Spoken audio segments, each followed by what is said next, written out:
Welcome back to Sharon Southern Style. In these days, with COVID being all in the news and everyone is being quarantined at home, one of the nicest things is that we can take care of ourselves and take care of our families, cooking a good meal, serving great food, giving them good nutrition. That's what we do best. And I just want you to know we're all here in the same place. We're all quarantined here together, and we're all going to come out of this just fine. One of the things I want to talk to you about this morning is how we cook in the kitchen, things we use as our tools.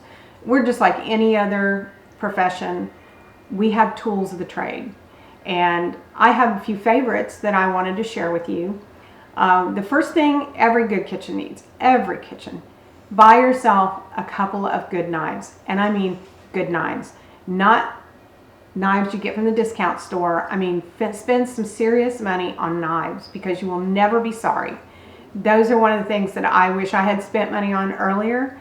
Even if you only have two really top-notch knives, those will get you through just about anything. You know, a good paring knife and then a good chopping knife, those will make your life much, much happier in the kitchen. Most accidents actually happen with a dull knife, not a sharp one, because you're pushing so hard to get through something, it'll slip, cut. You won't have that problem with a super sharp knife. This is one of the things I use a lot, and it's just a medium scoop. It's a good one. I think this one is probably a sur la table. But it's great because you can use this when you're baking to scoop muffins. You can use it when you're scooping meatballs. You can use it for cookies. You know, there are just 1,000 uses for a good scoop. So be sure you have one of these in your drawer. Another good thing to have that I don't know how anybody does without is a whisk. You've got to be able to blend and incorporate oil so that it doesn't separate. And, you know, whisking eggs and milk, whatever you're doing, you really do need a good, solid, quality whisk. They're easy to clean. Now, there are new ones out that are silicone and they collapse. For those of you without much space, I highly recommend one of those. They're good to use and they're good to have. This is one of those tools that you don't know you need it until you get one. It's a combination of about 5 tools in one. It's serrated, so you have a knife portion, a strainer. You can use it as a spatula. It is a scraper, a small spoon. If you don't have one of these, honestly, find one. I don't know where I got this one. I think it was a gift. May have come from Sur La Table, may have come from Walmart. I don't know. But you definitely want to pick up one of these. You will not be sorry you spent the money on this one. This is another one of those items that someone talked me into buying. Swore up and down it was the best thing since sliced bread. And it's a garlic peeler. Now you're like, sure, that looks gimmicky. That's what I thought. But you put a piece of garlic in here, a clove of garlic, put a little bit of pressure on it and rub it back and forth on your counter and dump it. Peel comes out one side and the fresh unpeeled garlic rolls out the other. This is a wonderful thing to have in your kitchen. We use this nearly every day. Another good thing that you really do need to invest in is some decent measuring spoons. This shape is particularly my favorite. I have round ones, I have oval ones, but I really like this. This fits in almost every spice jar. So because of the shape, you can get in there, you can level it off. It's a great thing. And these come all the way down to an 1/8 teaspoon. So you are not guessing when it comes to small amounts. The only thing smaller than this, of course, is a pinch. And I think you can figure that one out on your own.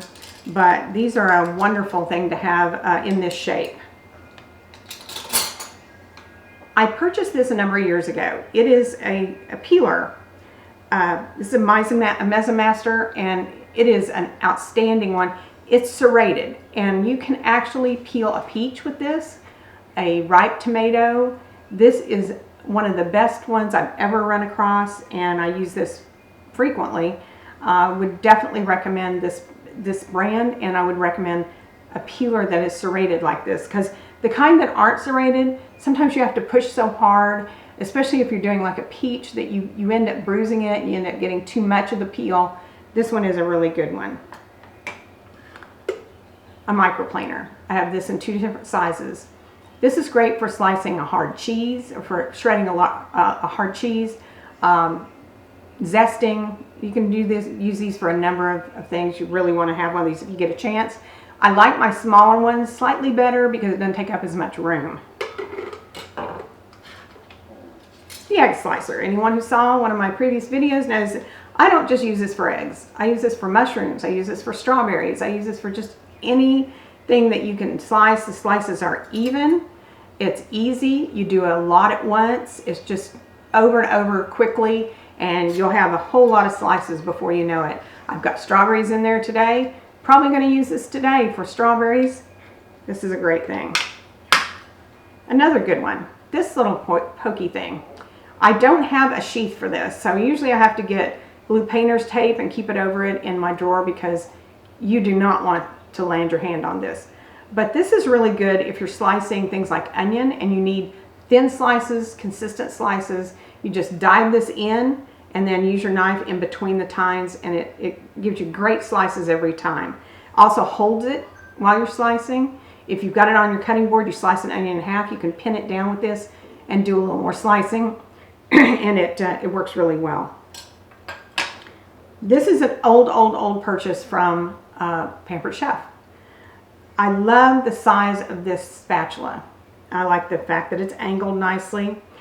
The reason I like this one so much is if you are baking things like brownies and you need to get, especially that very first one out, this is a jewel, and it is just the perfect size for anything small like that. Wouldn't use it for anything like cookies because it's a little too small, but I promise you, you got a 9x9 pan of brownies, this is your tool. This is not mine. This belongs to my daughter. I don't know how you can get by without it. This is an instant read thermometer, and I understand these are fairly pricey, but when you are checking chicken or anything where you need a really quick, accurate temperature, this thing is just spectacular. It also folds up so you don't end up impaling yourself. It's got a little notch in it so that point goes straight in there, and this was a great tool. Now I'm going to show you a few things that are just luxury items that are kind of fun to have. This is for corn on the cob. If you want to take the kernels off the cob, you just simply put the tip of the corn here and stand it upright and push down, and they just fall off. I mean, it's just the easiest thing in the world. If you need fresh corn that you've charred on the grill for a salad, this is what you want to have to just take it right off. You don't have to hold that hot cob, and it just goes right off real quick. My mom had one of these, and I absconded with it years ago, and I'm certainly glad I did. This is a different kind of zester. You can make curls with it. You can use long string zest, and I've used this quite a bit. I still like it.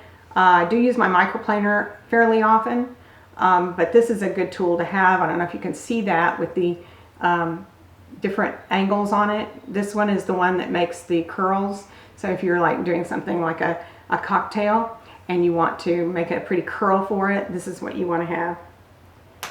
This is nice. I used this in a previous video. This is great for herbs and stripping herbs, especially thicker stems. Thinner stems, it's a little bit hard to keep from breaking the stem, but if you have something with a little bit more substantial stem, you just put it through there, pull it, and all the leaves fall off, and you're left with just the stem. You don't have to chop it. Don't really care for the stem when I'm using herbs, so this has been a really handy tool.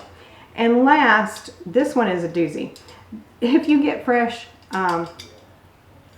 cherries, or if you happen to buy olives with pits, which I have done by accident, you get Kalamata olives and you accidentally don't get the pitted ones, this is a jewel.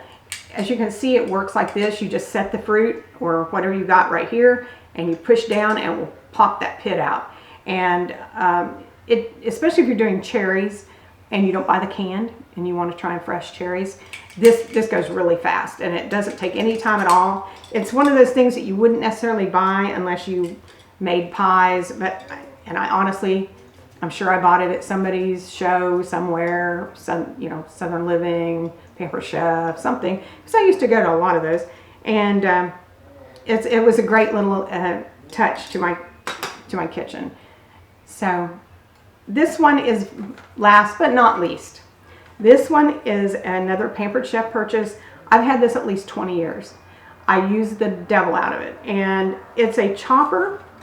As you can see, I used this last night. As a matter of fact, I made salmon cakes, salmon croquettes with fresh salmon, and I don't care for the crunch of celery or onion in mine, so I minced it with this. Took me a second to do this. I mean, it's fast, chop, chop, chop, chop, chop, and you've got the perfect mince. Or if you wanted a little less chopped, you just don't do it as long, but just put it on a cutting board and go to town, and this thing will work in seconds, especially if you're doing a lot of chopped onion, a lot of chopped celery. I highly recommend one of these. Maybe you're better with a knife than I am, but for me, this is fast, it's easy, the cleanup is minimal. You just take it, literally, you just take it apart, put it in your dishwasher, reassemble it, and you're back in business. So I hope that this has been a little help to you in knowing what to set up in your kitchen, what you can maybe do without, what you really want to have, especially if you're newly starting out and just getting your kitchen set up. These are things that after a whole lot of years, I found I can't live without, or I don't want to live without. So enjoy, and see us on Twitter, Facebook, and Instagram. Welcome back to Sharon Southern Style. Be sure to like us on Instagram, Facebook, and Twitter. I wanted to talk this morning a little bit about where do I find the recipes that I make. I have an extensive cookbook collection, but this is not a cookbook. This first book is The Food Lover's Companion, and it's one of the best books I've ever been given. It was a gift, and even though I'm an experienced cook, I go to this often because there are cooking terms and a lot of recipes that, especially if they are from a different country, that you may or may not know. And this is just full of 6,000 different tips and tricks and definitions. It's a great reference tool. I recommend that everyone have this in their library.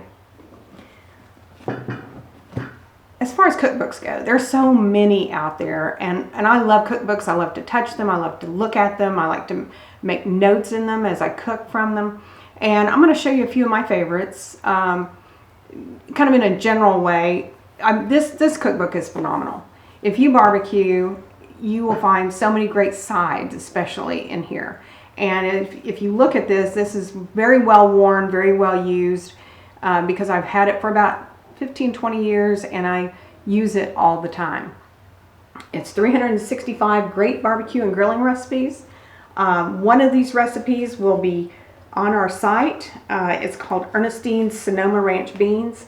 It is a 4-ingredient baked bean that I promise you there is no one that has tried it that hasn't loved it. So I will definitely be posting this for you. Never look past Junior League cookbooks. This one is a favorite and has been for about 30 years.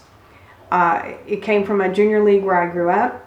My mom gave it to me, and these are full of recipes that families love, that families have used for generations sometimes, and they share them with you. And there are so many good ones in this one, and I have, as I'm going through these, trying to decide which ones to show you, these are just over and over. I remember making this one and that one, and I see all the notes I've made, and it's really a walk back through my life, honestly.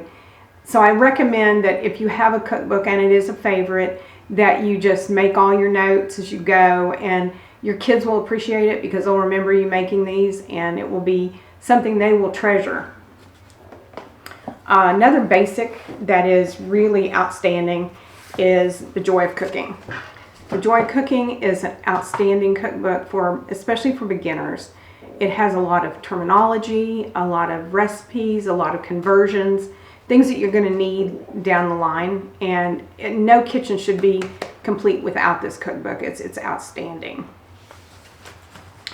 Now, my mom, and probably your mom and your grandma and maybe her mother, grew up with the Better Homes and Gardens cookbooks. I have 5 of them from 5 different decades, starting with my mom's. And hers I could not show you because it is in so many pieces, because this is what she used her whole cooking life. And it's a great cookbook. It has a lot of good beginner recipes in it. If you can get your mom's, I talk her out of it.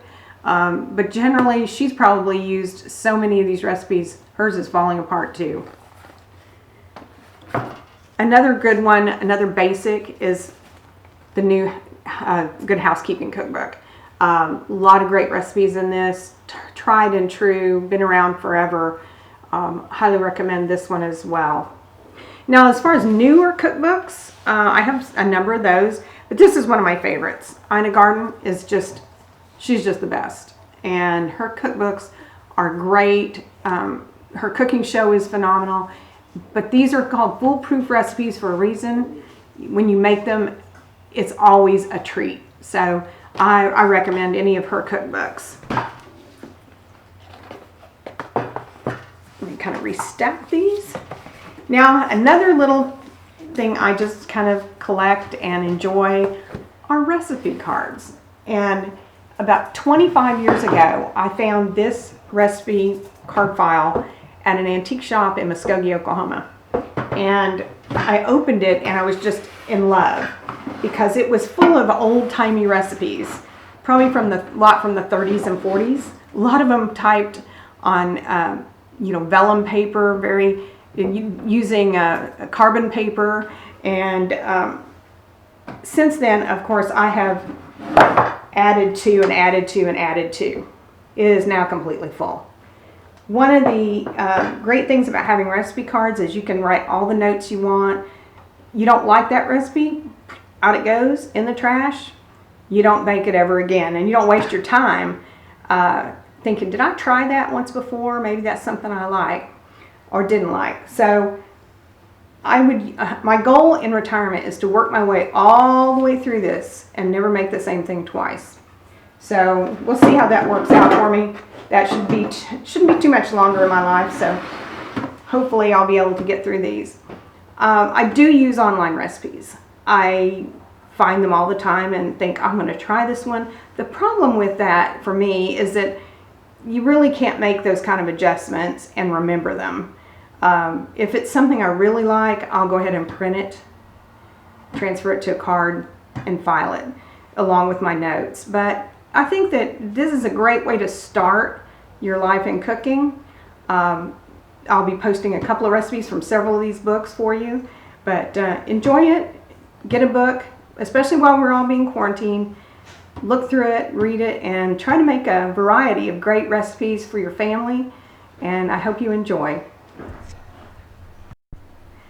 Please like and subscribe and ring the bell for updates.